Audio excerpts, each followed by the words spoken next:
Time to love అనే short film premiere show నగరంలో జరిగింది. లక్ష్మీపురంలో నిర్వహించిన ఈ కార్యక్రమానికి వైసీపీ నేత అప్పిరెడ్డి ముఖ్య అతిథిగా హాజరయ్యారు. కళాకారులకు కేర్ ఆఫ్ అయిన గుంటూరులో ప్రీమియర్ షోలు ప్రదర్శించడం అభినందనీయమని అప్పిరెడ్డి అన్నారు. విభజన తర్వాత గుంటూరును ఎలివేట్ చేయాలనే ఉద్దేశంతోనే time to love movie premiere షోను ఇక్కడ ఏర్పాటు చేసినట్లు డైరెక్టర్ ఫరూక్ రాయ్ తెలిపారు. గుంటూరు నేను పుట్టి పెరిగింది గుంటూరులో. సో ఇక్కడ ఒకటి చేయాలి, ఇక్కడ ఒక ప్రీమియర్ షో ప్లాన్ చేయాలి. జనరల్గా ప్రీమియర్ షోస్ అంటే హైదరాబాద్, బెంగళూరు, ముంబై మెట్రో సిటీస్లో జరుగుతూ ఉంటాయి. సో మంది సపరేట్ అయిపోయింది స్టేట్. సో ఇక్కడ కూడా ఒక ఇది తీసుకురావాలి, ఇక్కడ కూడా ప్రీమియర్ షోని ప్లాన్ చేయాలి అని చెప్పి మెయిన్ కారణం, ఇక్కడ ప్రీమియర్ షో చేయడానికి కారణం ఇదే. మా గుంటూరు కూడా ఎలివేట్ అవ్వాలి, గుంటూరులో కూడా ప్రీమియర్ షోలు చేయాలి అని ఒక ఇదితో టైమ్ టు లవ్ అనే ఫిలింని ప్రీమియర్ షో ఇక్కడ చేయడం జరుగుతుంది. మాకైతే ఒక నమ్మకం ఉంది, ఒక విశ్వాసం ఉంది. భవిష్యత్తుకు సంబంధించి కూడా ఫరూక్ రాయ్ ఒక మంచి డైరెక్టర్గా ఆయన రూపొందించుకుంటాడు. ఎందుకంటే అనే సమస్యల పట్ల అవగాహన కలిగినటువంటి వ్యక్తులే సహజంగా ఈ రంగంలో రాణిస్తున్నటువంటి పరిస్థితులు కూడా మనం చూస్తూ ఉంటాం.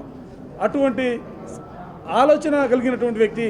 అటువంటి శర్వణ సిల్క్స్ షాపింగ్ మాల్లో ఈరోజు save money save time offers ను ప్రారంభించారు.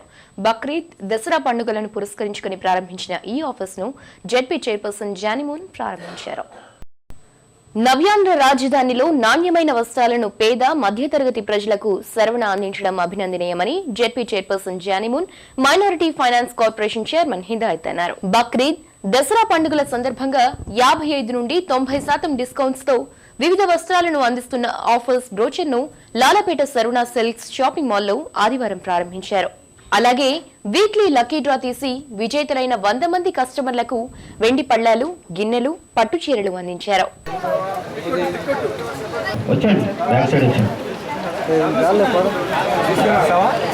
ఈ సందర్భంగా జానిమూన్ హిదాయత్ మాట్లాడారు. తమిళనాడుకు చెందిన ప్రఖ్యాత నాణ్యమైన వస్త్రాలను అందుబాటు ధరలో అందిస్తున్న శర్వణ షాపింగ్ మాల్ ను జిల్లా వాసులంతా సద్వినియోగం చేసుకోవాలన్నారు. మన లేడీస్ కానివ్వండి, ఇటువంటి గిఫ్ట్స్ అంటే చాలా ఆదరిస్తారు. అవే కాకుండా ఇక్కడ క్లాత్స్ కానివ్వండి చాలా బాగుంది, మెటీరియల్ కూడా చాలా బాగుంది, రేట్స్ కూడా చాలా తక్కువగా ఉండే, ధరలు కూడా చాలా తక్కువ. అదేవిధంగా బక్రీద్ మరియు మన దసరా పండుగ సందర్భంగా చాలా ఆఫర్స్ కూడా ఇచ్చారు. డ్రెస్ మెటీరియల్స్కి 70% ఆఫర్. అదేవిధంగా దసరా పెట్టుబడి చీరలకు 50%, 50.5% డిస్కౌంట్. జెంట్స్ బ్రాండెడ్ రెడీమేడ్స్ పై 70.8%, చుడీదార్స్ పై 60.5%, టాప్స్ లెగ్గిన్స్ పై 90.5% మరియు చిల్డ్రన్ రెడీమేడ్. గుంటూరు నగరంలో 2 నెలలే వారు ఈ శరవణ సిల్క్స్ షోరూమ్ ప్రారంభించి ఈ 2 నెలల అతి తక్కువ కాలంలోనే గుంటూరు, కృష్ణా, ప్రకాశం 3 జిల్లాల ప్రజల ఆధారాభిమానాల్ని తీసుకున్నారు. అంతేకాకుండా తీసుకున్నటువంటి ప్రతి వస్త్రం మీద కూడా ఖచ్చితమైనటువంటి నాణ్యతను అందిస్తూ అతి చౌక ధరకు వస్త్రాలని అందిస్తూ ఇంకా గిఫ్ట్స్ కూడా ఇవ్వటం అనేది చాలా మంచి విషయం. మరీ ముఖ్యంగా మధ్యతరగతి ప్రజలు నివసించే ప్రాంతంలో ఈ షోరూమ్ని పెట్టి మధ్యతరగతి ప్రజలకి, పేదలకి అతి చౌకగా ఈ సరసమైన ధరలకి ఈ వస్త్రాలను. శర్వణ సిల్క్స్ షోరూమ్ నిర్వాహకులు హరిహరన్ కుమారస్వామి మాట్లాడుతూ పవిత్ర బక్రీద్ అలాగే దసరా సందర్భంగా ముస్లిం, హిందూ వర్గాల కోసం 55 నుండి 90% డిస్కౌంట్ ఆఫర్స్ తో వస్త్రాలను అందిస్తున్నామన్నారు. రాబోయేటువంటి బక్రీదు మరియు దసరా పండుగల సందర్భంగా శర్వణ సిల్క్స్ వారు అత్యంత భారీ డిస్కౌంట్ రేట్లతో మంచి ఆఫర్లతో మేము ముందుకు వస్తున్నాం. బక్రీద్ అనగానే ముస్లిం సోదరులందరూ కూడా దాన ధర్మాలు చేయటం, పేదలకు అన్నదానాలు చేయటం, వారి ఆర్థిక స్తోమతను బట్టి వారు పేదలకు అందించడం జరుగుతుంది. మేము కూడా సమతాభావంతో మా వంతు సహాయంగా వారికి అందించాలని మేము ఇంత భారీ తగ్గింపు ధరలు పెట్టి బ్రాడీపేట 14వ అడ్ రోడ్ పెట్రోల్ బంక్ వద్ద స్కైలైన్ అపార్ట్మెంట్ లో వినాయక చవితి ఉత్సవాలు ఘనంగా నిర్వహిస్తున్నారు. మంత్రి రావెల కిషోర్ బాబు ఉత్సవాల్లో పాల్గొని బొజ్జ గణపయ్యకు పూజలు జరిపారు. గణేష్ మహోత్సవాలు దేశవ్యాప్తంగా కులమతాలకు అతీతంగా జరుపుకుంటారని మంత్రి రావెల కిషోర్ బాబు తెలిపారు. స్కైలైన్ అపార్ట్మెంట్ లో నిర్వహిస్తున్న ఉత్సవాల్లో ఆయన పాల్గొన్నారు. ఈ సందర్భంగా ఉత్సవ కమిటీని మంత్రి రావెల అభినందించారు. అందరికీ మంచి జరగాలని ఆకాంక్షించిన మంత్రి రావెల ప్రతి ఒక్కరికి వినాయక చవితి శుభాకాంక్షలు తెలిపారు. ఇవాళ దేశవ్యాప్తంగా గణేష్ ఉత్సవాలని పెద్ద ఎత్తున ప్రజలందరూ సంతోషంతో, ఆనందంతో, కేరింతలు కొడుతూ జరుపుకోవడం చాలా సంతోషం. దీన్ని బట్టి మన భారతదేశ సంస్కృతి, నాగరికత, గణేష్ ఉత్సవాలతో ఎంతవరకు ముడిపడి ఉంది అనేది అర్థమవుతుంది. అందరూ కూడా కులమత ప్రాంత వర్గ విభేదాలు లేకుండా గణేష్ ఉత్సవాలను జరుపుకోవటం మన యొక్క ఐక్యతకు చిహ్నం, మన యొక్క మంచితనానికి, సహోదర భావానికి ఇది ఇంతకంటే ప్రత్యేక మరొకటి లేదు. కేరళీయ సాంప్రదాయం అద్దం పట్టేలా ఈరోజు నగరంలో ఓనం మహోత్సవం వైభవంగా జరిగింది. కేరళ కల్చరల్ అసోసియేషన్ ఆధ్వర్యాన జరిగిన ఈ కార్యక్రమంలో జిల్లా నలుమూలల నుండి విచ్చేసిన కేరళీయులు పెద్ద సంఖ్యలో పాల్గొన్నారు. జిల్లాలోని వివిధ ప్రాంతాల్లో స్థిరపడిన కేరళ వర్గీయులకు ప్రభుత్వ పరంగా అన్ని అండదండలు కల్పిస్తామని మాజీ ఎమ్మెల్సీ రాయపాటి శ్రీనివాస్ ప్రకటించారు. Kerala cultural association chairman Venugopal, అధ్యక్షులు కెవి సెబాస్టియన్ ఆధ్వర్యంలో నగరంలో ఓనం మహోత్సవ ర్యాలీ జరిగింది. అనంతరం శ్రీ వెంకటేశ్వర విజ్ఞాన మందిరంలో ఓనం మహోత్సవం సాంప్రదాయబద్ధంగా జరిగింది. జిల్లా నలుమూలల నుండి విచ్చేసిన కేరళ వర్గీయులు ఆత్మీయంగా ఆలింగనం చేసుకున్నారు. కేరళ సాంప్రదాయం ఉట్టిపడేలా సాంస్కృతిక కార్యక్రమాలు, ప్రదర్శనలు, లక్కీ డ్రాలు నిర్వహించారు. అనంతరం జరిగిన సభలో రాయపాటి మాట్లాడుతూ దేశ విదేశాల్లో కేరళ సమాజ సేవకు కేరళ వర్గీయులు చేస్తున్న కృషి ప్రశంసనీయమన్నారు.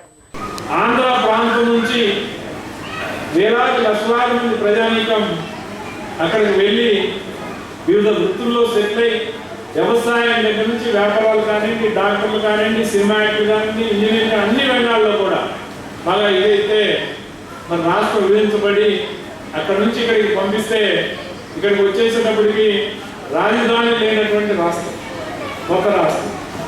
అదేవిధంగా మరి అడ్రస్ కూడా ఎక్కడ పెట్టాలి రాజధాని అనేటటువంటిది కొంత ఆలోచన చేసి మన గుంటూరు జిల్లాలోనే కేరళ కల్చరల్ అసోసియేషన్ అధ్యక్షులు కెవి సెబాస్టియన్ మాట్లాడుతూ వివిధ రాష్ట్రాల్లో మాదిరిగా నవ్యాంధ్ర రాజధాని గుంటూరులో కేరళ భవన్ ఏర్పాటుకు చంద్రబాబు చర్యలు తీసుకోవాలన్నారు.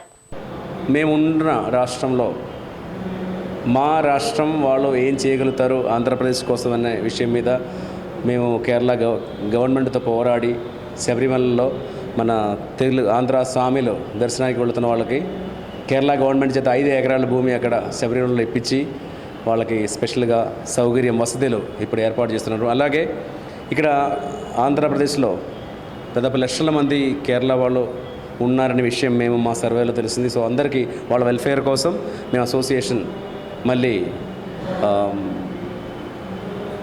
ఇంకోసారి మేము అందరూ కలిసి ఆల్ ఆంధ్ర అసోసియేషన్ అనేది ఫామ్ చేయడం జరిగింది. ఈ మధ్యలో తులసి గ్రూప్స్ ఆఫ్ కంపెనీ ఎండి తులసి యోగేష్ 38వ జయంతి వేడుకలు ఈరోజు శ్రీనగర్లోని మాతృశ్రీ వృద్ధాశ్రమంలో జరిగాయి.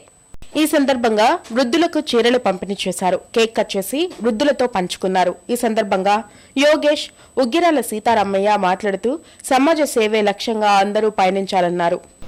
ఆశ్రమం అనేది కొంతమంది అనాథాశ్రమాన్ని పెడుతుంటారు. వారు అనాథులు కాదు.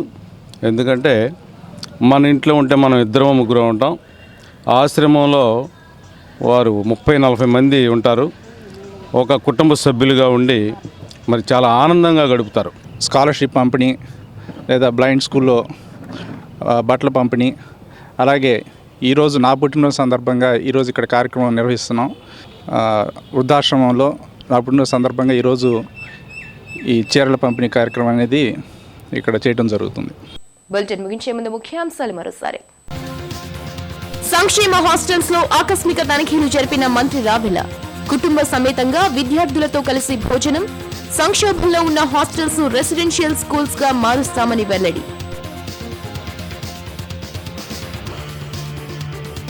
ఘనంగా సిటీ కేబుల్ వ్యవస్థాపకులు పొట్లూరి రామకృష్ణ వర్ధంతి కార్యక్రమాలు. నివాళులర్పించిన సిటీ కేబుల్ యాజమాన్యం, ఆపరేటర్లు, సిబ్బంది. శ్రీనగర్ వృద్ధాశ్రమంలో పండ్ల పంపిణీ. విద్యా వికాస వేదిక ఆధ్వర్యంలో జెడ్పీలో సదస్సు. ప్రభుత్వ విద్యారంగ పరిరక్షణకు విద్యావేత్తలు, మేధావులు కలిసి రావాలని ఎమ్మెల్సీల పిలుపు.